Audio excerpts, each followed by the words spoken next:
Hi guys, welcome back to my YouTube channel. Welcome back to another video from me. Welcome.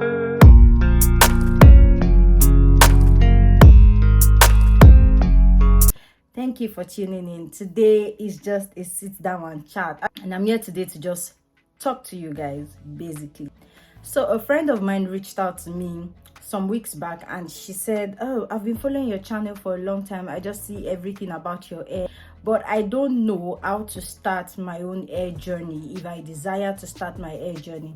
That's why I am making this video, because I looked at it and I was like, truly, I never actually did, a basic start your hair journey kind of thing, or what you need to know before starting your hair journey. I never did a video like that. I just jumped into showing my hair. I'm going to be sharing the things, and disclaimer, everything I'll be saying here today are just my own opinion and the things that I have learned on this journey, the things that I know, the things that has worked for me, and the things that I think can help people on their hair journey as well. Now, the things I feel like you should know before you start your hair journey: the first thing you need to do is desire to have a healthy hair, desire to prioritize the health of your hair over the length of your hair. What I mean is, before you start out, you need to understand and come to a point of agreement with yourself that you would choose to have a healthy hair over a long hair. Because the thing is, you can seek to grow a long hair, and your hair is not healthy, and at the end of the day it causes damage, and then you are back to square one. But I can assure you that if you go for health over length, over time you would get the length that you're looking for, and this time the length you're looking for will last. It will not just be that your hair grew and it's not like it's breaking along the line. You would definitely, it's just like building to last. That's the simple English that I can use to explain what I'm trying to say, and I hope you understand me. I would say the most important part of this hair journey is be patient with your hair. The changes you want to see, the results you want to see, the growth you want to see, it will come, but it will not happen overnight. Consistency is important over products on this hair journey. You can use 1,000 products, you can use 10,000 products, but if you're not patient and you're not consistent on this hair journey, you just keep doing all these things to your hair, and you're not seeing results, and then you get frustrated, you get angry, you lose the vibe to continue. So you need to really be patient with your hair. It's just like everything in this life. Nothing good comes easy. It goes for hair as well. Don't mind that I'm saying this and I'm sounding like it is deep. It is not that deep. That's just the truth. It is really not that deep. I'm just saying this so that you are in the right posture before starting your journey. Another thing I would like to tell you is seek to understand your hair. That's what I would tell you. Seek to understand your hair. There are a lot of information out there. There are a lot of tips, tricks, do this, do that, growth overnight, in 1 week growth, in 5 days growth. In all of this, seek to understand your hair, because everything would not work for your hair. Everything.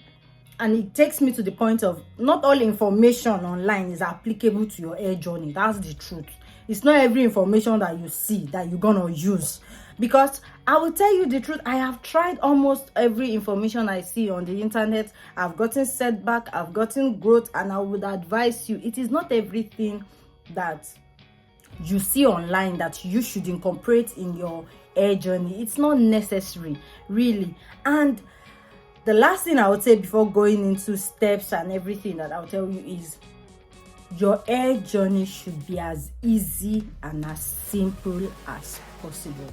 Make it as easy and as simple as possible. That's the truth. Don't try to do too much. Don't try to overdo things. Don't try to push your hair. Just make it easy and simple. And honestly, if it is easy and it is simple, you will find it easy to be committed to it. You'll find it easy to be consistent with it. Don't try to. I've seen a lot of people say build regimen. It's very important to build regimen, but build it and make it simple and make it easy for yourself to follow. Don't make it too cumbersome, because you have other things to do with your life. You have other part of your life that is equally as important.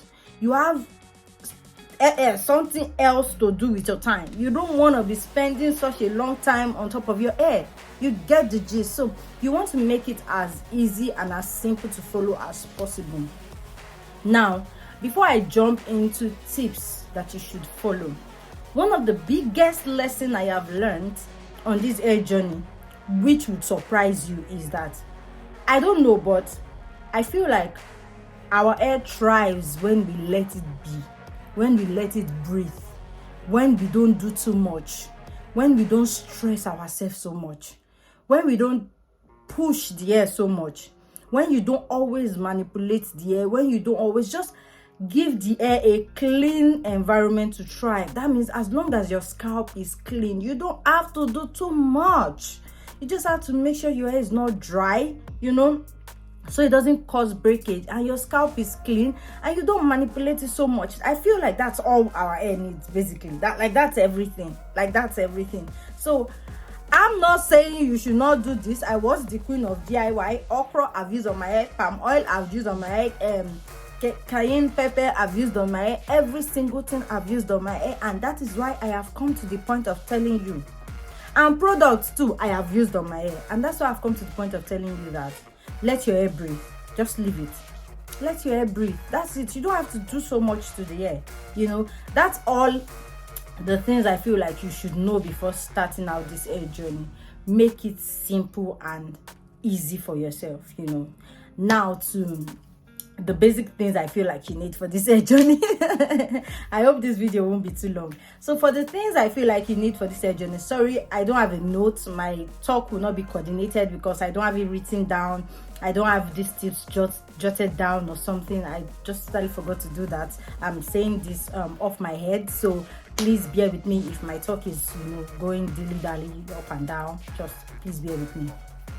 So for the things I feel like you should have, I feel like number one, you should have a good shampoo. And when I mean shampoo that doesn't have sulfate in it. It's not like you don't need the shampoo that have sulfate. I feel like you do need this shampoo that have sulfate, but that should be a clarifying shampoo. Something that you use maybe once a month or once in 2 months. You should have that. And then you should have a moisturizing shampoo, because shampoo can be harsh on the hair. What I mean is shampoo can strip your hair of some of the oils, natural oils that is in your hair. So you want to get a moisturizing shampoo that doesn't totally strip your hair of the nutrients of the natural oil that your scalp produces. So that's what I'll tell you. Get 2 types of shampoo. One, a clarifying shampoo, which you would not use so often, like I said, once a month or twice a month. Secondly, get a moisturizing shampoo, which you would use often, and you can choose to use that every 2 weeks or every 3 weeks as you see that your hair needs it. Then the second thing is get a conditioner. Now a conditioner is different from a deep conditioner.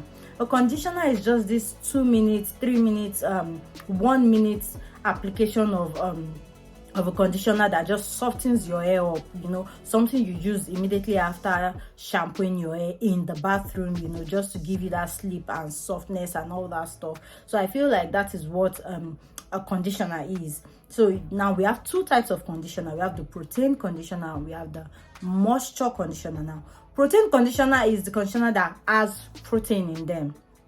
They contain protein, and then you need a moisturizing conditioner. I think I should get an example and show. So as I was explaining, now I have the examples with me. This is a moisturizing conditioner, and this is a protein conditioner.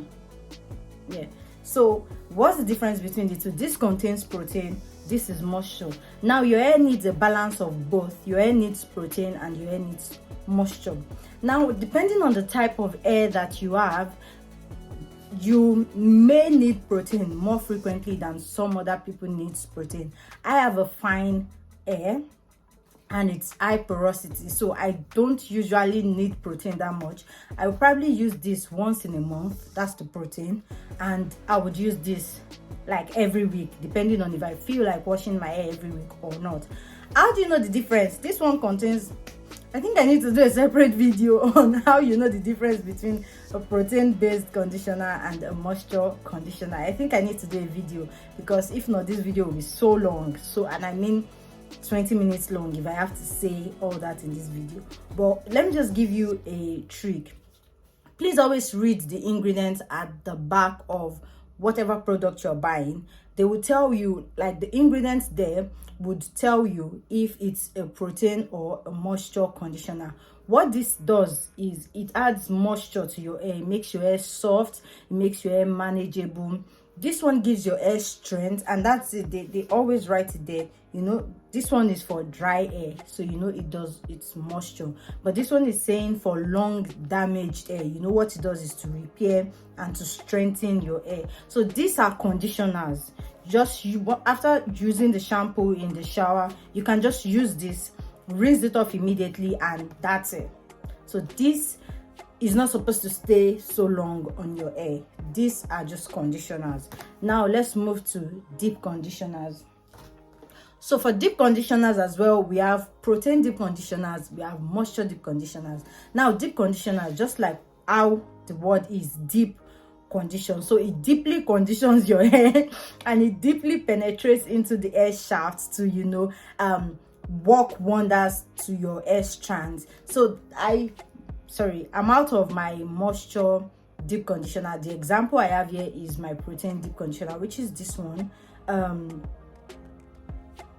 So you can see it. So protein deep conditioner comes in different types. We have the one that is heavy, you know, the heavy protein. It's just once you read the ingredients behind your product, you would understand that. But since you're just starting out, not to give you information overload or not to bombard you with too much information, this is a bit of moisture and protein, but more on the protein side. So yes, there are some products that combines protein and moisture together in one, just like this one. It's protein and it's moisture, but it's more on the protein side. When you see cholesterol, egg, mayonnaise, all those things, where it is protein, you get. So I don't know, I just remember that I'm out of moisture deep conditioner. I just remember now, so I'm going to have to restock on that. And maybe if this video is not yet out by the time I'm restocking, I'm going to include the picture in this video. But if not, we move. Yeah, that will be another video. Now I've mentioned that first you need a shampoo. I've mentioned that you need a conditioner. Now you need a leave-in conditioner. So to the leave-in conditioner, just like I said, there is protein and there is moisture, and there is the one that contains both protein and moisture. But the ones I have here is, this is my protein leave-in conditioner. It's also from the LV line. The reason why I'm using most of these products is they are affordable and my hair is long. I run through product a lot more now, and having to buy very expensive product and using them once or using them twice, it's not economically wise. So that's why I'm using this product, because it's equally good as well. And this is my moisture leave-in conditioner. Now, what is a leave-in conditioner? Leave-in conditioner is, you know, I've mentioned conditioner, I've mentioned deep conditioner, now I'm mentioning leave-in conditioner. This one is just what you leave in your hair, just like the word says, leave-in conditioner. So it's just what you leave in your hair. You don't rinse it out, you don't wash it out, you just leave it in your hair, and then you seal it up with an oil. That is what a leave-in conditioner means. Now to the next thing you need after that, I feel you would need after a leave-in conditioner, you would need oil. Now, different oil. When I started my hair journey, I'll be honest with you, I used a lot of different kind of oils. I was making onion oil, I was making this oil, I was making that oil. But if I'm being honest with you, I just think you need few oil to start your hair journey. The first oil I feel you need is castor oil. Now, castor oil can be very thick. It's not even can be, it is actually very thick, but that oil is very good. So what I would advise, you get olive oil as well. Olive oil is a very good, fantastic carrier oil. It penetrates the hair easily and it moisturizes the hair. The benefit is amazing. So what I do is I try to water down the castor oil. That's I mix castor oil and olive oil together, and that's what I use. But now You can choose to, that's I mentioned that to start with you need castor oil, you need olive oil to, you know, water down the thickness of the castor oil. You can choose to combine coconut oil. For people who are on natural hair, coconut oil works well. For me, sometimes coconut oil tends to dry out my hair, so I don't use so much coconut oil, but I use it. So I use just a little bit of coconut oil in my oil mix, and that's all the oil that I use. So depending on what my hair needs, if I feel like my hair needs a different kind of oil, there was a time I had to use grapeseed oil, there was a time I had to use peppermint oil, there was a time I had to use rosemary oil, sweet almond oil. It's just depending on tea tree oil. Yeah, that's all those are essential oils. That's but I use that only because my hair needed them at the time. You know, I've had to use jojoba oil as well. I use them because my hair needs them at the time.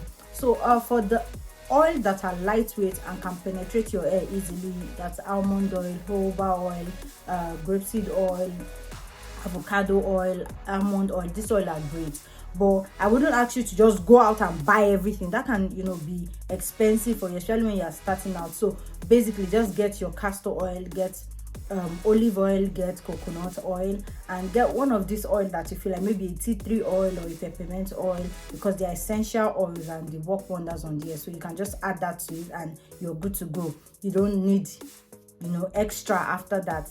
And the next thing I would say that you need is a wide tooth comb, which is this. I use this on my hair every time. I don't comb my hair every time. What I mean is if I have to comb my hair, this is what I use. You want to have comb that has wide spaces. You don't want to use a comb that has any mark at the tip. So you want to use a comb like this. Even if it means changing your comb every 3 months, please do, and make sure that your comb is clean as well. If you're just starting out, I want to assume that your hair is not so long, so you don't have to start washing your hair in sections yet. But if your hair is long and you're watching this video and you want to incorporate some of the things that I've said, you would also need butterfly clamps, which are these. Pum pum. So when you section your hair, you just want to hold it with this, you know, or you can just choose to braid your hair and separate it, depending on it. It's not such an important tool yet if your hair is not that long yet, and if your hair is not up to the point where you are packing it, you really don't need this. But if your hair is up to the point where you're putting it in a bun and all that, use something like this, or use a satin crunch. I don't have that. This is what I use, and this works perfect for me. Now to the very important one, whether your hair is long or short, you totally need this. As long as you'll be deep conditioning, you need a processing cap. So this cap, after applying the deep conditioner to my hair, I take the cap. It looks like a shower cap. I take this and then I wear it on my head, and I go under a dryer or a heat cap. What it does, or you can just choose to walk around the house. What it does is it traps your body heat on your head. Like what it does is the heat that comes out of your scalp, that comes out of your body, it traps the heat in, and then the heat in turn opens up your hair pores, opens up your cuticles, and makes this product penetrate deeper. That's why they call it deep conditioning process. So that's what it does. That's what that cap does. It just, the heat you generate in your body, just traps it in, you know, and then helps you use it to treat if you don't have a heat cap. But now this is what I do. I have a heat cap here. This is the heat cap that I use. It's like this, comes with this, and it's like this. So what I do is I just plug this. After putting on my cap, I plug this, and then I put this on and leave it for 25 to 30 minutes, sometimes 5 minutes, depending on how many minutes the product pack says we should leave it on for. Do you understand me? So I just leave it in for that long, and that's it.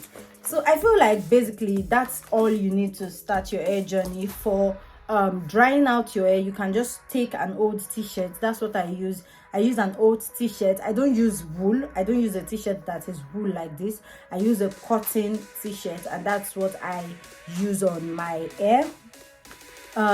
That's basically everything I think you need to buy. That's basically all the products you need to buy. Oh yes, you need an applicator bottle and you need a spray bottle. Those are far and I cannot go and get them, so I know that to just check online for applicator bottle and spray bottle, and then you'd see it. I feel like that's everything you need. Please put in the comment section, those of you that are on the hair journey, if you think there's an information that I left out, please put it in the comment section for other people that are going through this video to just look at it and also gain knowledge as well. Thank you so much.